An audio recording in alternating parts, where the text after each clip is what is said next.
The problem for the Nazi regime was clear: how to efficiently manage, exploit, and eliminate populations deemed undesirable, with a specific focus on women.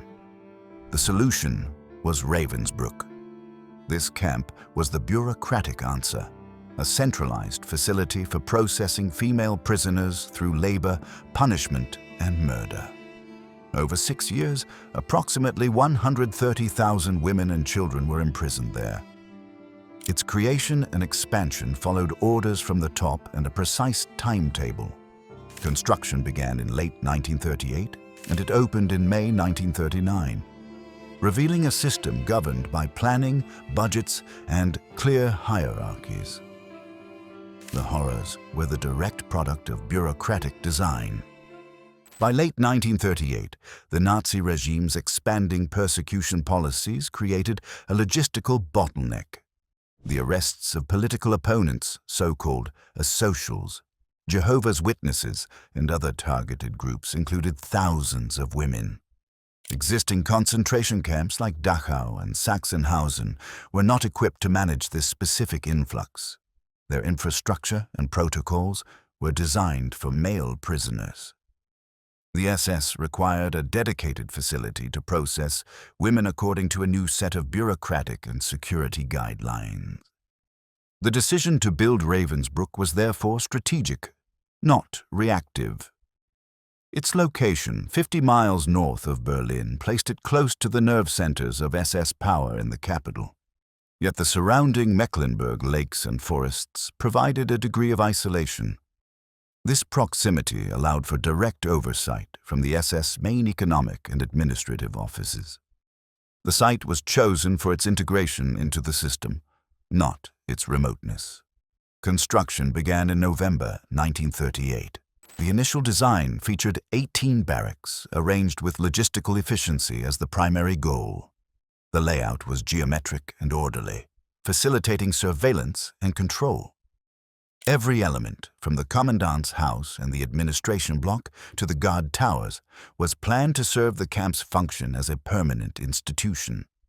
This was a blueprint for a new kind of camp, one intended to operate indefinitely. The timing was critical. With the inevitability of war becoming clear, the regime anticipated a massive increase in female prisoners from occupied territories across Europe. Ravensbrück was conceived as the centralized hub for this expected population. It was the preemptive answer to a logistical problem created by the Nazis' own escalating ideology. The camp's very existence institutionalized the persecution of women, creating a standardized template for their control. The initial prisoner transport arrived in May 1939, bringing 867 women from Lichtenberg concentration camp. This transfer marked the activation of the new system. These first inmates were put to work expanding the camp itself, building the very structures that would imprison tens of thousands more. The camp was operational before the invasion of Poland, a clear indication that its purpose was foreseen as integral to the wartime regime's operations. Why did the Nazis specifically design a concentration camp exclusively for women in 1938? To create a centralized, efficient system for the gendered management of prisoners deemed a threat to the state. It was a calculated move to anticipate and fulfill the needs of a coming war, turning human beings into units to be processed through a meticulously planned machinery of control. Ravensbrück was not an afterthought. It was a cornerstone of the SS's expanding empire. The placement of Ravensbrück 50 miles north of Berlin was a calculated decision that balanced access with concealment. This proximity to the capital enabled swift communication and the efficient transport of prisoners directly from the heart of the Nazi state. At the same time, the distance was sufficient to maintain a veil of secrecy from the general public and the international community. The camp existed just beyond the immediate orbit of Berlin's daily life, hidden in plain sight, yet operationally integrated. Direct oversight from the central SS economic and administrative offices was a primary advantage of this location. Key decisions regarding prisoner allocations, labor contracts, and camp administration could be relayed and implemented without significant delay. The SS Main Economic and Administrative Office, which managed the concentration camp system's profitable ventures, maintained close control over Ravensbrück's operations. This ensured the camp functioned as a seamless component of the larger SS empire, its productivity and security monitored from the highest levels. The location also served the camp's critical function as a training academy for female SS guards. Recruitment efforts focused on the Berlin area, drawing women seeking employment or motivated by ideology. Training these Aufseherinnen near the capital allowed for their instruction to be standardized under the direct supervision of SS command centers.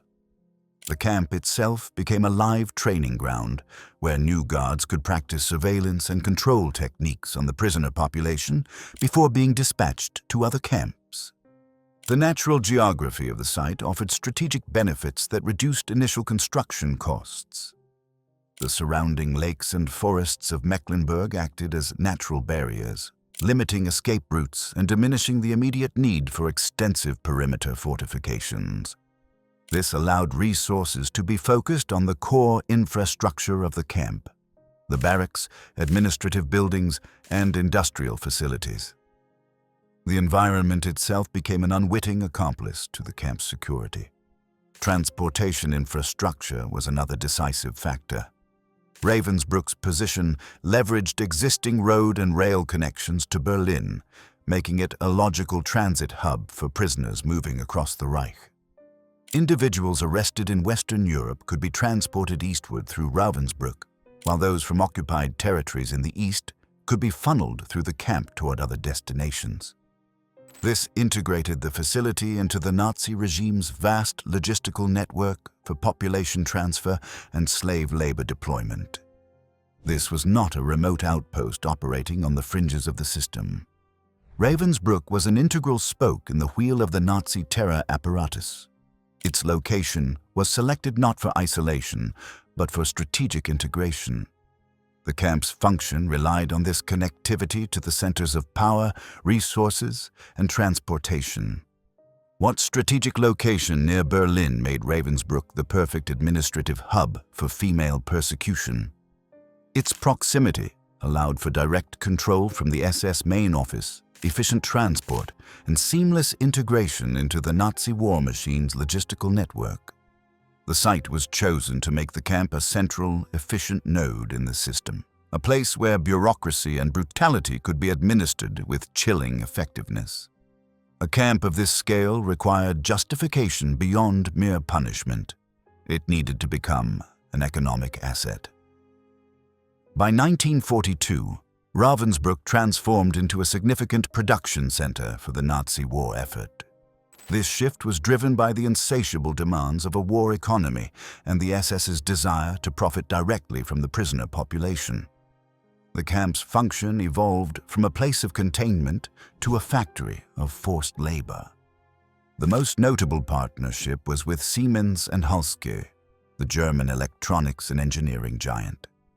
Beginning in late summer 1942, Siemens established 20 workshops outside the camp perimeter. This was not a distant subcontract. Siemens built its operations beside the camp, creating a tight interface between the barracks and the factory gates. At peak operation, around September 1942, Siemens employed roughly 60% of Ravensbrück's prisoners. The company's presence fundamentally shaped the daily reality for a majority of the women imprisoned there. Inside these workshops, prisoners assembled electrical components essential for the Wehrmacht. They produced parts for airplanes, communication equipment, and components used in the V1 and V2 weapons programs. Their work was directly tied to the German military's operational capacity. The labor was precise and demanding, often conducted under the threat of severe punishment for any perceived error or slowdown. The prisoners became cogs in the very war machine that sustained their oppression. For Siemens, the arrangement was brutally efficient. the company gained access to a vast, captive and unpaid workforce available around the clock. This minimized overhead costs and eliminated labor disputes. The SS, in turn, charged Siemens for this labor, creating a profit center that funded the camp's operations and underwrote further expansion of the SS apparatus. The prisoners themselves became a commodity, their suffering monetized by both the state and private industry. This relationship exemplifies the camp's core purpose: to extract every possible ounce of value from the prisoners before their deaths. It reflected an official doctrine, Vernichtung durch Arbeit, extermination through labor. The work was physically devastating, compounded by starvation rations and inadequate clothing against the cold. The Siemens complex was not an alternative to the camp's brutality. It was an instrument of it. The SS established several other factories near Ravensbrück for the production of textiles and electrical components, further embedding the camp into the war economy. The largest subcamps, Rechlin/Retzow, Malchow, and Neubrandenburg, each held over 1,000 prisoners. These satellite sites extended Ravensbrück's economic reach across Germany, creating a decentralized network of slave labor tied to military priorities. An economy like this required discipline at every level: orders given, schedules kept, quotas met. That discipline depended on a trained cadre ready to enforce it. Ravensbrück's function expanded beyond imprisoning women to training the women who would guard them. The camp became the central academy for female guards, known as Aufseherinnen. Over 4,000 women passed through its training program. This was a bureaucratic innovation designed to meet the staffing needs of an expanding camp system. Recruitment targeted young women from various backgrounds. Advertisements and employment offices offered stable work and a sense of duty to the Reich. These guards were not official SS members. They served as female civilian employees of the SS, Weiblichen SS-Gefolge, under full SS authority. They were civilians integrated into the military hierarchy of the camp system. The promise of a salary and authority in a time of economic uncertainty proved a powerful lure for many. Training was systematic and methodical. New recruits learned specific techniques for surveillance, punishment, and crowd control tailored to managing female prisoners. The curriculum was designed to dehumanize the inmates in the eyes of the guards, framing them as enemies of the state. The goal was to break natural empathy and replace it with a cold, procedural approach to discipline. This institutionalized brutality was a core component of their instruction. Ravensbrück served as a live training ground. Trainees practiced their skills directly on the prisoner population under the supervision of experienced guards. This hands-on experience was considered essential. It allowed new recruits to acclimate to the camp's environment and test their resolve before receiving independent postings. The prisoners became unwilling subjects in the education of their own oppressors. Graduates were dispatched across the Nazi system. They served in Auschwitz, Bergen-Belsen, and Mauthausen, among others. Some, like Hermine Böttcher-Brückner and Louise Dantz, rose to become chief wardresses. Irma Griss trained at Ravensbrück before gaining infamy at Auschwitz as the hyena of Auschwitz, a symbol of how instruction at one site propagated violence elsewhere. This dispersal of personnel made Ravensbrück a force multiplier. Its impact extended far beyond its own fences, standardizing a particular model of control and brutality across the network of camps. The behavior of these guards was often extreme. Accounts describe routine beatings, punitive roll calls, and calculated starvation as tools of rule. Names like Gräser and Hertha Oberhäuser, later notorious at other sites, illustrate how techniques learned at Ravensbrück traveled with the personnel who enforced them. The system cultivated this severity, rewarding harshness and punishing perceived weakness. The creations of this professional corps addressed a critical logistical problem. As the camp network grew, the SS needed a reliable, indoctrinated workforce to maintain order. Ravensbrück's training program provided a continuous supply of guards who understood the system's expectations and could implement them consistently. It standardized persecution. What made Ravensbrück the primary training ground for over 4,000 female guards? It provided a controlled, live environment to codify methods and export them. The same logic guided labor, organized, deliberate, and geared to maximum output. The labor at Ravensbrück was meticulously organized to serve precise economic and military objectives. The camp's administration did not assign work arbitrarily. Every task, from assembling electrical components to clearing forests, was calculated to support the Nazi war effort. This was a cold industrial process. Beyond the Siemens complex, prisoners were leased out to a wide range of other industries. The camp operated a vast network of over 40 subcamps. These satellite sites stretched the reach of Ravensbrück from Austria in the south to the Baltic Sea in the north. Prisoners worked in construction projects, agricultural estates, and munitions factories. This decentralized model integrated slave labor directly into the regional economy of the German Reich. The camp's influence extended far beyond its own fences. Assignments reflected the Nazi racial hierarchy. Jewish women typically received the harshest, most dangerous details with fewer privileges, while others were placed according to the regime's ideological categories. Ideology and economics reinforced one another. The result was a mapped workforce that aligned prejudice with productivity targets. The work was grueling by design. The official Nazi doctrine guiding these operations was Vernichtung durch Arbeit, extermination through labor. This was not rhetoric. It was state policy implemented through schedules, quotas, and disciplinary codes. The system was calibrated to work prisoners to death. The labor was physically devastating, often involving moving heavy materials, digging, or precision tasks under extreme duress. The pace was relentless. Prisoners were given insufficient food for the calories they burned. The meager rations created a vicious cycle of starvation and exhaustion. The body consumed its own tissue for energy. Weakness led to slower work, which invited punishment and even fewer rations. This cycle itself became a primary killing mechanism. The SS understood that starvation was a tool that required no bullets. The SS maintained detailed records of prisoner productivity. They treated human beings as disposable industrial inputs. Ledgers tracked work output, rates of illness, and mortality. The administration focused on metrics of efficiency.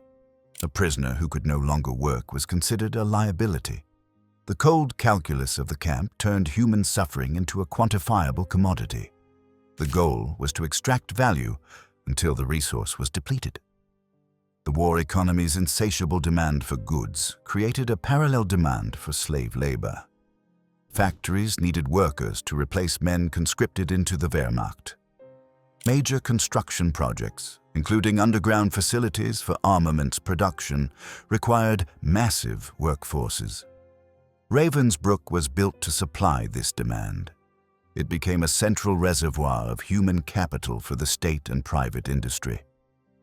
The SS Economic and Administrative Main Office in Berlin, under officials such as Oswald Pohl, managed contracts and allocations, binding the camp's labor directly to military schedules and corporate orders.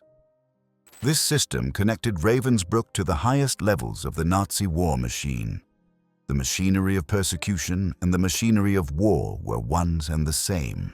And in the same bureaucratic spirit, the camp became a site for another form of exploitation framed as service to the state. Beginning in the summer of 1942, Ravensbrück became a site for systematic medical experiments conducted by SS doctors. These were not random acts of cruelty, but organized studies with specific objectives. The primary figures overseeing these atrocities were Karl Gebhardt, Heinrich Himmler's personal surgeon, and Hertha Oberhäuser. Their involvement signified sanction at the highest levels of the SS medical apparatus. The experiment cohort comprised 86 women in total, 74 of them Polish inmates. Procedures were designed to advance medical knowledge for the German war effort. One series of tests focused on sulfonamide drugs. Doctors deliberately created wounds in the legs and introduced virulent bacteria to induce infections, then added wood, glass, and other materials to simulate battlefield injuries. The stated goal was to find treatments for gas gangrene and other infections common among wounded soldiers. The process inflicted immense suffering, with infections allowed to develop to measure drug effects. Another series centered on bone, muscle, and nerve regeneration, as well as bone transplantation. These procedures included amputations and the insertion of foreign objects into wounds to provoke trauma responses. Survivors, including Jadwiga Dzido, Maria Broll-Pleiter, Władysława Karolewska, and Maria Kuśmierczuk, often suffered permanent damage, chronic pain, infections, and lifelong disability.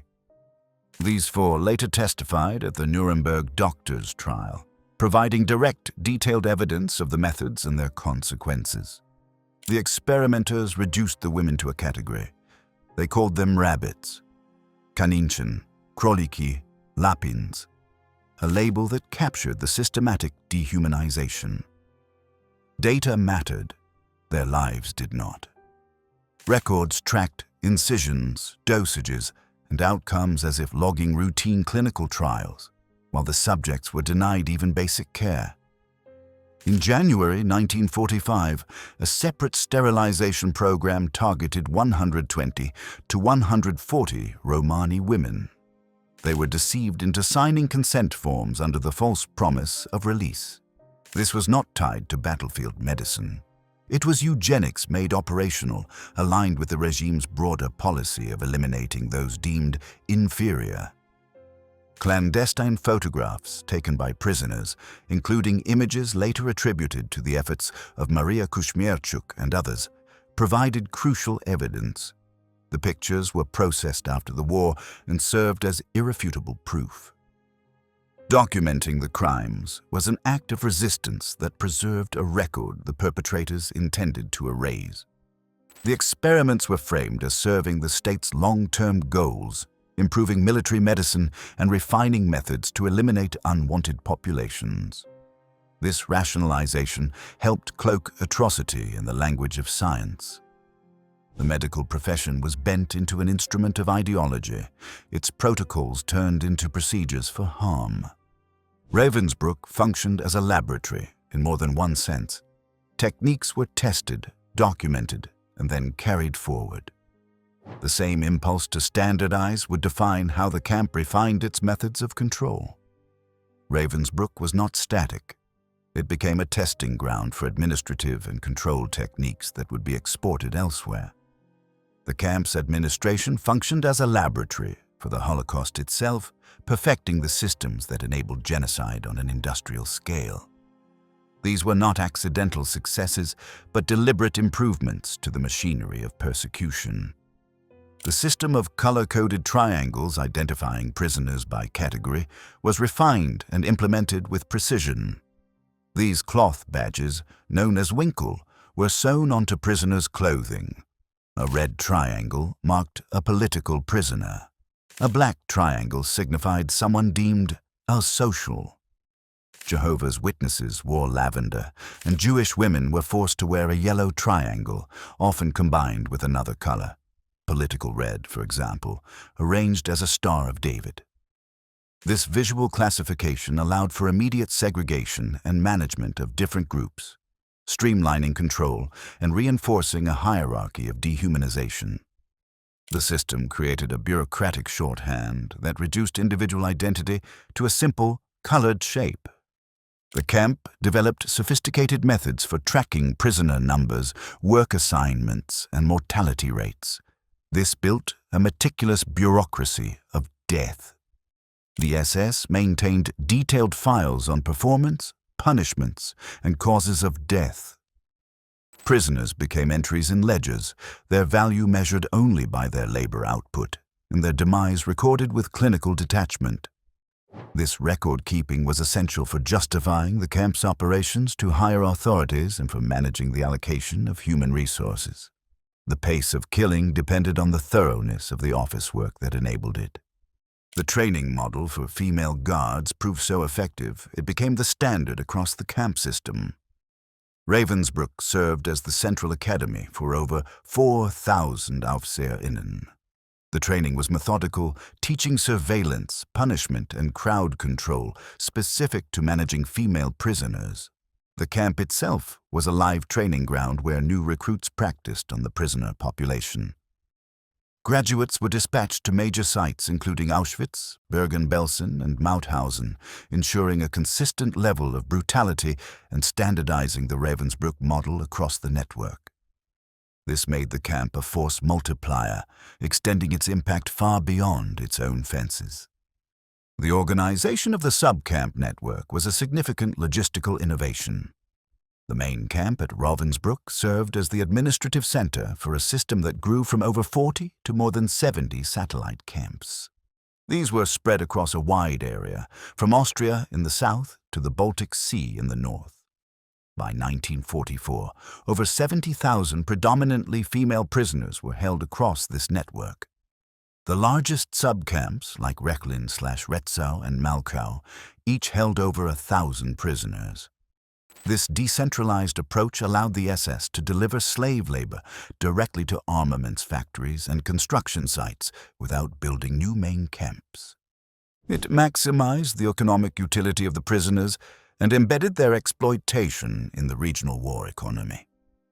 Ravensbrück's administration solved complex problems of scale. It managed a population that swelled from a few thousand to over 50,000 by 1945. This required ongoing adaptation of logistical and control systems. The methods refined here became templates adopted across the Nazi Empire, turning Ravensbrück into a center of innovation and persecution. But systems designed for growth face limits. When those limits were crossed, the machinery strained under pressures it had helped create. By 1944, the relentless advance of Allied and Soviet forces forced the evacuation of concentration camps further east. The SS leadership ordered these evacuations with two objectives: to eliminate potential witnesses to their atrocities and to utilize the remaining prisoners for labor as long as possible. This decision funneled tens of thousands of prisoners westward on brutal forced marches. Ravensbrück, already operating far beyond its intended capacity, became a primary destination for these human caravans. The camp's role as a central hub, once a mark of its efficiency, now sealed its fate. The population exploded to approximately 50,000 prisoners by January 1945. About 45,000 women and 5,000 men. The camp's infrastructure, designed for roughly 6,000 inmates and holding over 45,000 at peak, broke down completely. Barracks, intended for a few hundred women, now held over 1,000. There was no space to lie down. Prisoners slept in shifts, standing or sitting. Sanitary conditions collapsed. Latrines overflowed, and the grounds were contaminated with human waste. The air in the barracks grew thick with the stench of disease and unwashed bodies. Food rations, always meager, became virtually non-existent. The official daily allocation dropped to a thin soup and a slice of bread, but even this was often unavailable. Supply lines were severed by the collapsing war effort. Starvation became universal. Prisoners resorted to eating grass, insects, and scraps from the garbage. The system of extermination through labor could no longer absorb the numbers pushed into the camp. Disease spread unchecked. Typhus, fueled by body lice and extreme malnutrition, ravaged the overcrowded barracks. There were no medicines to treat the infected. The sick were left to die alongside the living. The camp's infirmary, the revier, became a place to await death rather than receive care. SS guards and administrators, fearing infection, increasingly avoided the prisoner compounds, leaving the women to fend for themselves in a landscape of decay. The sheer volume of corpses created a logistical crisis. The crematorium, operational since 1943, could not keep pace. Piles of bodies accumulated, presenting a ghastly problem for the administration. This crisis led to the construction of a gas chamber in January 1945 near the crematorium. Between 5,000 and 6,000 prisoners were murdered there before liberation, including about 100 from the men's camp. The system designed to manage death faced numbers it could not process. In late March and into April 1945, the SS attempted to clear the camp. Over 24,500 prisoners were forced on death marches northwest. Roughly one-third died or escaped en route. Those too weak to walk were left behind. When the Red Army arrived on April 29th to 30th, they found a scene of utter devastation. Only about 3,500 critically ill prisoners remained alive amid the filth and the dead. In that crucible, another story persisted, quiet, organized, and directed at survival. It found expression not in weapons, but in bonds that challenged the camp's logic from within. Amidst the systematic brutality, the camp's exclusively female population fostered a distinct environment for solidarity.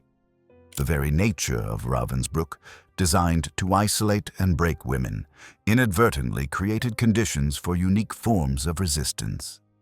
This was not the armed rebellion seen in some camps, but a quieter, more profound defiance rooted in the preservation of community and identity. Women organized clandestine acts of defiance that targeted the camp's goal of spiritual annihilation. They held secret classes in the barracks after roll call or during work breaks. In these hidden gatherings, they taught each other languages, history, and literature. Polish women organized some of the most extensive programs with high school-level classes taught by experienced teachers. A Polish prisoner might teach French, while a French prisoner shared knowledge of Polish history. This was an act of intellectual preservation, a deliberate effort to maintain their humanity and connection to a world beyond the barbed wire. The act of learning became a form of rebellion against enforced ignorance. They shared recipes not for the thin soup and bread they received, but for dishes they remembered from home. Recipes were recited aloud and copied into secret notebooks when materials could be found. This exercise in collective memory was a weapon against the camp's attempt to reduce them to bodies concerned only with survival. By recalling tastes and smells of their former lives, they reinforced identities as individuals with histories, cultures, and families. It was a psychological defense against the relentless assault on their spirits. Artistic expression flourished in secret. Using scraps of paper smuggled from the workshops or charcoal salvaged from the grounds, women created drawings and wrote poetry. They celebrated birthdays with whispered songs and small, handmade gifts, dolls for children, combs, and small personal items fashioned from wire, cloth, and wood. These acts asserted personhood in a place designed to erase it. The creation of beauty amid such ugliness was a declaration that the system had not fully conquered them. Some artworks and writings survived the war, a testament to this unbroken spirit. Resistance also took organized form. The Polish underground group Muri, the Walls, led by scout leader Józefa Kantor, grew to roughly 100 members by war's end. They maintained communication networks, shared news, and protected the vulnerable. Critically, they preserved an incoming prisoner list with 25,028 names, safeguarding evidence when SS personnel set out to destroy records. In a system obsessed with documentation, saving names became an act of historical rescue. The camp administration viewed these activities as direct threats. The SS understood that solidarity undermined absolute control. Guards were instructed to stamp out any sign of organized communication or cultural activity.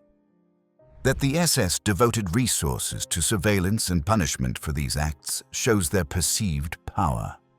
Even small gestures of mutual support challenged the camp's logic of isolation and despair. This unarmed resistance did not halt the machinery. Yet it complicated it, forced it to spend time, attention, and fear on the one thing it could not fully regulate: human connection. As the regime confronted mounting crises, its answer was to tighten the process further, seeking a faster, more final method to remove those it could no longer manage. As the Soviet army advanced in the final months of the war, the Nazi regime accelerated its killing operations. Ravensbrück was no exception. The existing methods of murder, starvation, disease, and shooting could not process the influx from evacuated eastern camps and did little to conceal evidence as defeat loomed. The system required a faster, more controlled method. In late January or early February 1945, the SS constructed a gas chamber in a hut next to the camp's crematorium. This was a logistical decision, an upgrade to the machinery of death. The small brick-lined structure was designed for a single purpose: to murder large numbers of people quickly and discreetly. Its proximity to the crematorium was deliberate, creating an integrated system for extermination and disposal.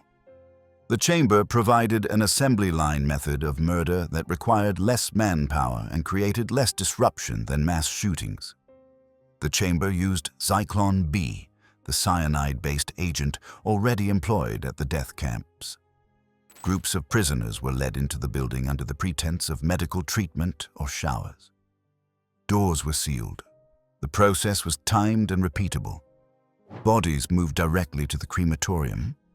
Paperwork recorded numbers, not names. Those selected were primarily prisoners deemed too weak or sick to work, women who could no longer contribute to the war economy and posed a witness problem as the front lines drew closer. Men from the adjacent men's camp were also targeted. Between 5,000 and 6,000 prisoners, including approximately 100 men, were murdered in the chamber in the camp's final months. The killings addressed two aims at once: eliminating non-productive inmates and erasing testimony. The addition marked Ravensbrück's final transformation. What had begun as a facility for the management and exploitation of female prisoners, structured around labor and discipline, entered a terminal phase as a site of extermination. The gas chamber completed the camp's evolution from forced labor hub to a localized death camp, aligning its operations with the most lethal practices of the Holocaust. When Soviet troops neared in April 1945, the SS dismantled the gas chamber in a hurried attempt to destroy evidence. Foundations remained. The crematorium stood. Survivor testimony and smuggled records preserved the sequence of events and the scale of killing. The attempt to erase the trace of the process failed, leaving a clear outline of how it was implemented. A system this deliberate did not run on improvisation. It depended on administrators who planned, authorized, and supervised every step, turning policy into procedure and procedure into death. The camp's evolution was directed by a succession of commandants, each imprinting their administrative style on its operations. The first, Günther Tamaschke, served from December 1938 to August 1939 during the construction and establishment phase. His role was foundational, overseeing the transition from blueprint to functioning institution and the arrival of the first transport from Lichtenberg. His short command set the procedural groundwork for what was to follow. Max Koegel officially assumed command on January 1, 1940, and served until August 20, 1942. He was a career SS officer with prior experience in the concentration camp system. His leadership spanned a period of significant expansion. Under Koegel, the prisoner population grew substantially, and the system of forced labor was firmly established. He oversaw the integration of Ravensbrück into the SS economic apparatus, managing contracts and logistics that turned the camp into a productive asset. His tenure was characterized by the institutionalization of exploitation and by the coordination of an expanding network that extended the camp's reach through dozens of subcamps. Fritz Sören took command in August 1942 and presided over the camp's most lethal phase. His leadership coincided with the implementation of the medical experiments and, in the final months, the construction of the gas chamber. Sören managed the camp's deterioration under the pressure of evacuations from the east, which swelled the population to catastrophic levels.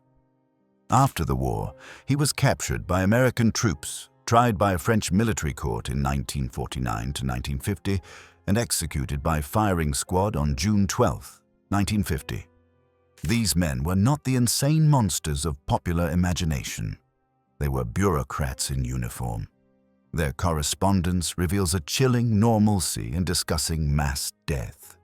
They filed regular reports to the SS Wirtschafts- und Verwaltungshauptamt, SSWWII in Berlin, documenting prisoner numbers, labor outputs, construction budgets, and mortality. The camp was a posting, a career step. Their focus was on efficiency and order. The language they used was detached, filled with euphemisms like special treatment that masked the reality of torture and murder. They were responsible for implementing orders from Berlin, but they also exercised significant discretion on the ground. Decisions about daily routines, work assignments, and punishments shaped the immediate reality for the prisoners. A commandant could determine the intensity of the brutality. Their leadership demonstrates how genocide was administered by ordinary men who viewed their tasks as management challenges. Their authority extended beyond the main camp to a growing constellation of subcamps, where labor demands, transport schedules, and security protocols had to be synchronized with central directives. The administration itself was organized into 5 departments: the Commandant's Office, the Political Department, the Protective Custody Camp, Administration, and the Camp Doctor's Office. This hierarchy enforced control through a division of labor. Each unit contributed to the overall operation, and the commandants ensured its smooth functioning. They were the architects of a system that processed human beings with the same efficiency as a factory processing raw materials. Under their supervision, paperwork became policy, and policy became practice. What they signed, counted, and reported set the terms of life and death, and the files they forwarded to Berlin tell that story. The true horror of Ravensbrück lies in its meticulous record-keeping. Every prisoner who passed through its gates was logged, categorized, and tracked by a system that valued data over humanity. Upon arrival, each woman was assigned a number. This number, sewn onto her uniform, became her primary identity within the camp's bureaucracy. Her name, her history, her individuality were erased, replaced by a digit in a ledger. The system reduced human beings to manageable statistics. The SS maintained extensive files on work performance, punishments, and the official cause of death. Murder was documented with clinical detachment. A prisoner's death from starvation was recorded as general physical decay. Executions were entered as special treatment. Clinical terminology masked murder, converting violence into administrative categories. The paperwork created a facade of order and legality, transforming atrocities into routine tasks. This meticulous documentation served multiple purposes. It justified the camp's existence and operations to higher authorities within the SSWWII, the Economic and Administrative Main Office. Detailed reports demonstrated that Ravensbrück was a productive asset, efficiently managing its human resources. The records also managed the allocation of labor, allowing the administration to track which prisoners were working for which external companies, like Siemens. Transport lists tracked movements between the main camp and more than 40 subcamps, ensuring the SS could deploy slave labor where needed and account for every transfer. The infamous Schreibtischtäter, the desk murderers in Berlin, relied on these sanitized reports to monitor the system's output. Oswald Pohl, head of the SS WWII, received regular updates on prisoner numbers, productivity, mortality rates, and labor contracts. Decisions were made from a distance, with charts and summaries replacing the sight of suffering. The efficiency of killing depended on the efficiency of office work. The prisoner classification system was a key element of this control. Color-coded triangles, or winkle, sewn onto uniforms, created an immediate visual hierarchy. Political prisoners wore red triangles, those deemed asocial wore black. Jehovah's Witnesses were identified with lavender, and Jewish women were forced to wear a yellow triangle, often combined with another color to form a Star of David. This database of identity underwrote labor assignments, punishments, and survival odds. It was a bureaucratic shorthand that streamlined exploitation. Transport lists were another critical component. These documents meticulously tracked the movement of prisoners into and out of Ravensbrück and its satellite camps, recording names, numbers, and destinations. They kept the labor market supplied and the ledgers balanced. The paper trail was the circulatory system of the camp. As defeat neared, the SS tried to erase that trail. Documents were burned in the crematorium and on open bonfires. Ashes were dumped into the lake. Yet some records survived. Polish prisoners from the Muri underground preserved incoming name lists, safeguarding evidence the SS meant to destroy. When liberation came, what remained on paper converged with what remained in the barracks, exposing the full cost of an ordered system carried to its end. When Red Army units reached Ravensbrück on April the 29th to 30th, 1945, with many sources marking April 30th as the principal date, they encountered profound devastation. Approximately 3,500 prisoners remained alive in the main camp, emaciated and gravely ill. The camp's infrastructure, including the gas chamber constructed in early 1945, lay in place. Soviet forces found it hastily dismantled, with foundations and fittings still visible near the crematorium. The immediate task was triage in a landscape designed to erase life. In the days and weeks before the Soviets arrived, the SS executed a final, desperate measure. Under orders from Heinrich Himmler, more than 24,500 prisoners were driven on evacuation marches toward northern Mecklenburg. Columns moved westward under guard. Roughly one-third died or escaped en route. This was the logic of the camp carried onto the open road: deplete, disperse, and destroy potential witnesses. Amid this chaos, an extraordinary rescue effort unfolded. About 7,500 prisoners were evacuated in the final weeks by the International Red Cross to Sweden, Switzerland, and France. Count Folke Bernadotte's White Buses operation transported many to Sweden, a rare corridor of relief that removed some from the machinery's final sweep. These departures did not erase the suffering inside the camp, but they altered the number left to be found when the gates opened. The Soviet soldiers who entered faced extreme malnutrition and rampant disease, particularly typhus. Medical teams struggled against bodies that could not absorb food or fight infection. Liberation did not mean instant recovery. Many died in the subsequent weeks and months from starvation's irreversible damage. Others carried permanent physical injuries and psychological trauma that would shape the decades to come. Soviet military authorities compelled local German civilians to confront the site. Townspeople were ordered to enter the camp and bury the dead. They walked past the barracks, the crematorium, and the stripped gas chamber hut, and were made to handle the emaciated corpses. This was a forced reckoning with what had existed at the edge of their daily lives. The contrast was stark. A camp through which more than 130,000 women and children had passed ended with only thousands alive. The remainder were dispersed, dead along roadsides, or vanished in transports, ashes, and mass graves. The small number found underscored the efficiency of a system that had consumed its population.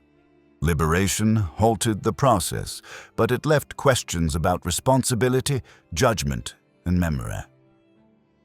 What followed moved from the barracks to the courtroom, and from immediate relief to the long, uneven work of reckoning. The story of Ravensbrück did not end with its liberation in 1945. The pursuit of justice began almost immediately, but it was fragmented by the emerging realities of the Cold War. The initial effort to hold perpetrators accountable was led by the British, who conducted the Hamburg-Ravensbrück trials between 1946 and 1948.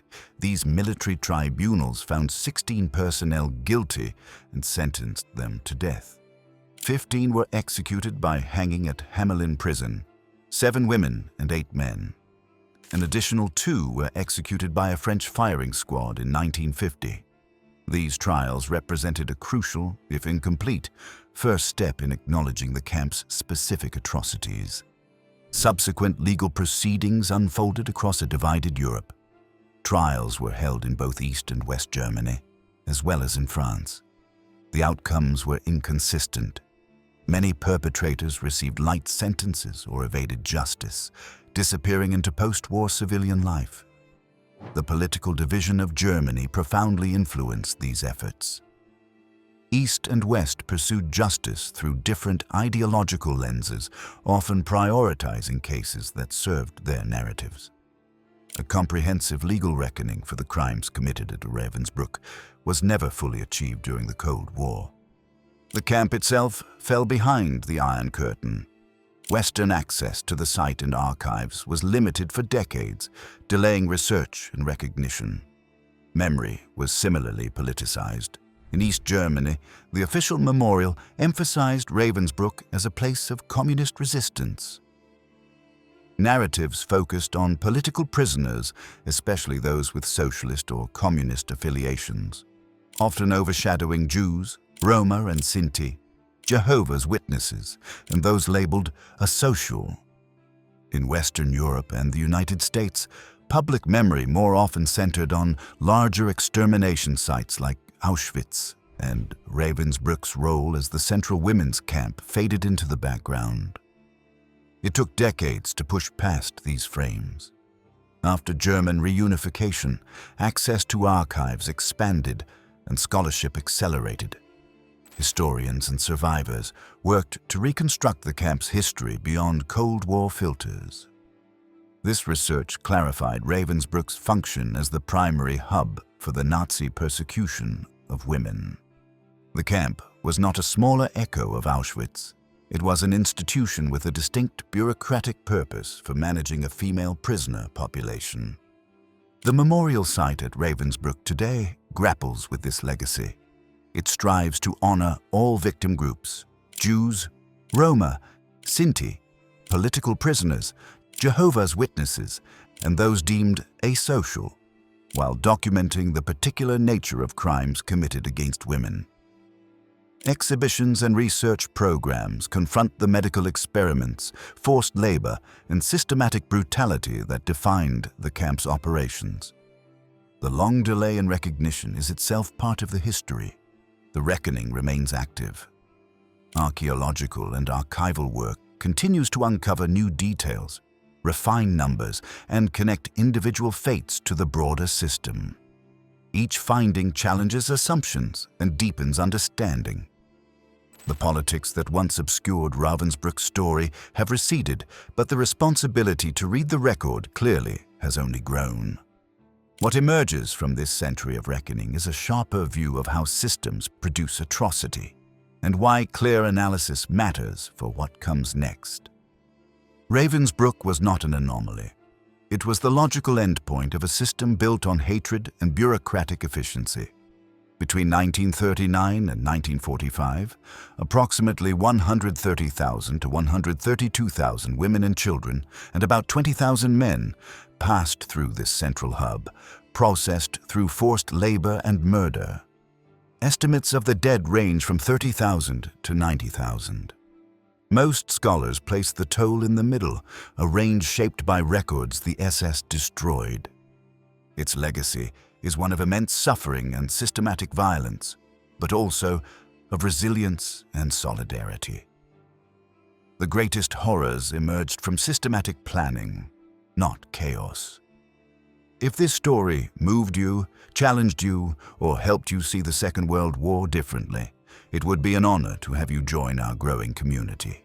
Subscribing isn't just a click. It's a way to support more powerful stories, more forgotten voices, and more truth from the past. So if you believe these stories matter, hit that subscribe button and let's keep building this journey together. And don't forget to leave a comment. We read everyone and love hearing your thoughts. Until next time, keep exploring history with Epic War. Keep asking questions. Keep seeking the truth.